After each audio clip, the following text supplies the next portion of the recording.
to make a lot of changes. Yes, that's right.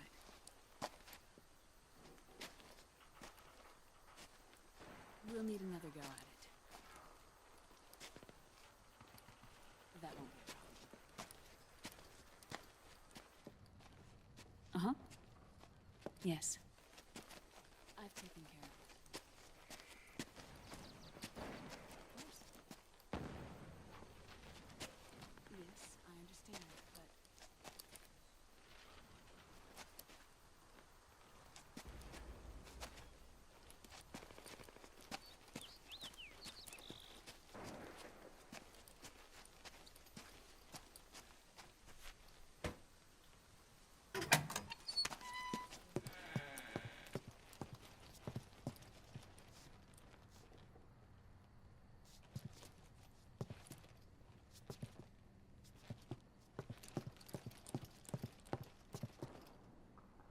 Yes, the next test. Naomi. And things on your end? I see. We're on schedule here as well. I know. Me too. Until then.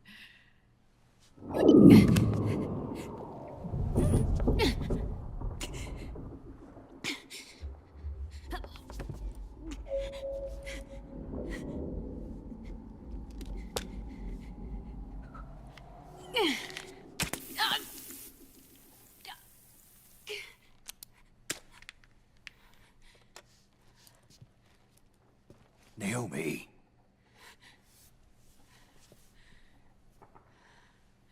Snake. I knew you'd come.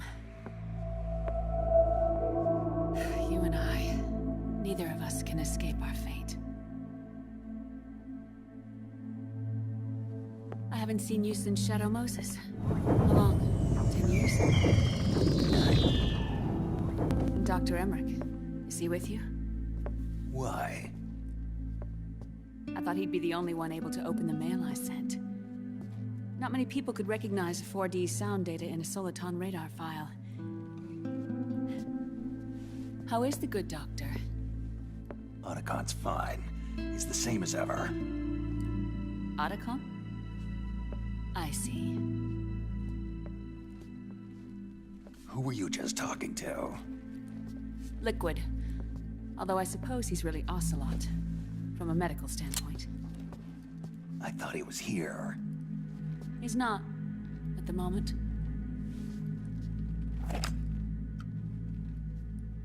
Where are all the guards? They know I won't escape. I'm powerless to resist. I have no choice but to cooperate.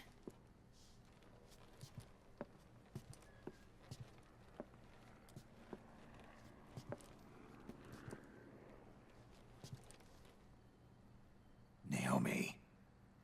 What happened in the Middle East?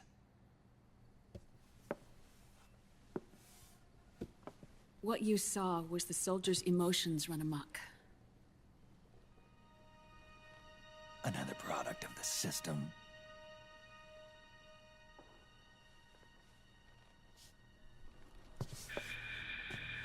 You don't trust me? I'm not sure yet. And if I answer your question? Let's hear it first. Liquid... We thought the SOP was an ID control system designed primarily to maintain order and control in battle. And we were right. But only partially. SOP had another function. To control people's senses.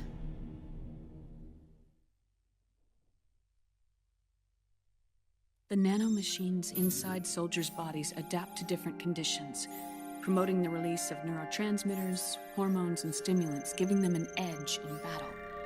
They can create an artificial combat high by releasing endorphins at the same time a soldier kills an enemy. Or they can suppress hormones to neutralize the soldiers' emotions, prevent them from panicking and engaging in friendly fire or needless massacres. It's all controlled by the system's core AI. It artificially controls the soldier's pain, emotion, senses. In other words, the essence of his being. The skyrocketing demands of the war economy have fueled the demand for more soldiers and more fighting. This in turn led to the development of technologies to rapidly improve their combat abilities and control their actions. The system ensures a steady supply of battle-optimized soldiers at a minimum of cost. But you, of all people, must understand, Snake, that unlike combat technique, a soldier's senses can't be taught. They must be earned through experience. Does this have something to do with that test of yours? The goal was to release the soldiers' nanomachines from the system, but we didn't know about the mental control. And the nanomachines went berserk? No. Our test was a success. At least it confirmed our hypothesis at the time. Just as we predicted, the nanomachines stopped functioning, and the PMC soldiers were freed from the grips of the system. But the moment the system stopped, all the pain and fury and sorrow, all the trauma and stress, all the hatred, regret, guilt, all the sensations that had been suppressed were unleashed within their hearts. Their memories, unlike their senses, weren't erased. Each enemy soldier they'd killed, each lost comrade, each threat of violence against the innocent, every act of war they'd committed was etched firmly in their hearts. In suppressing the user's mind, the nanomachines exact a heavy burden on his heart. The user's body rejects the nanomachines. This reaction must then be suppressed with drugs. Before the user knows it, his mind is in complete shambles. Snake. Remember Frank? Frank Yeager. Gray Fox. They twisted his body for their experiments and nullified his broken heart with nanomachines. SOP has taken it even further and applied it to living human beings. The sins of war these soldiers carried inside them return to assault them in the form of unimaginable shell shock. The meaning in the system may have changed, but the battlefield hasn't. Until that point, war was like a game to them. And then suddenly, reality came crashing down.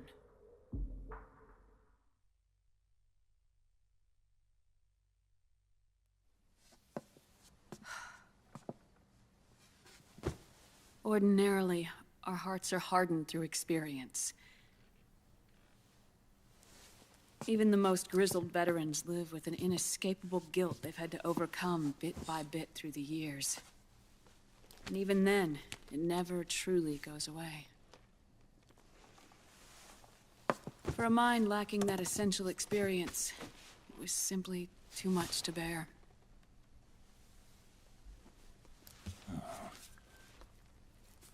But what about me? I've never been under the system's control.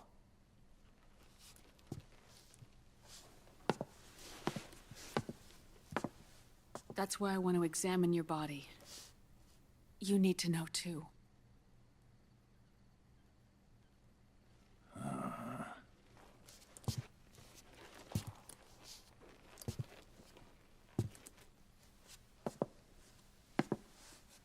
All right, Snake. Undress. Snake, what's gotten into you? Hurry up.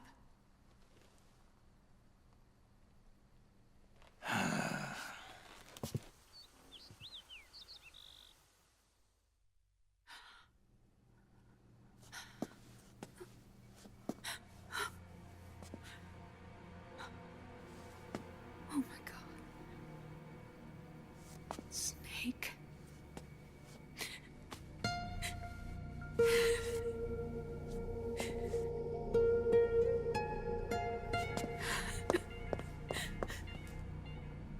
All right, let's just get this over with. Yes. Of course. I'm sorry.